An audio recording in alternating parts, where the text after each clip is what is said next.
Da martedì arriveranno 245 dosi che corrispondono a 245 pazienti perché si fa una sola dose.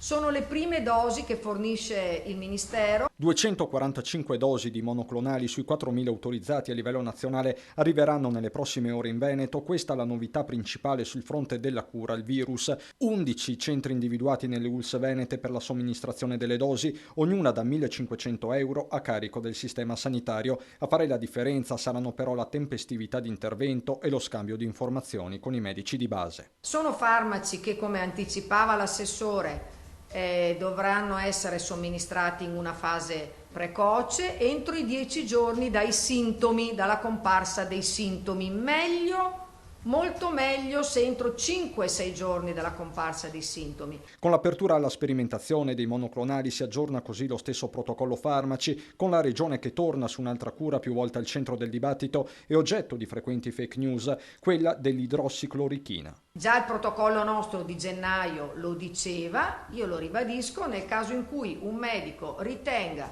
di voler utilizzare l'idrossiclorochina, lo puoi utilizzare facendo firmare il consenso informato. Quindi anche questa voce, diciamo, questo rumor di fondo che in Veneto non si possa utilizzare l'idrossiclorochina è infondato, perché anche l'idrossiclorochina si può utilizzare.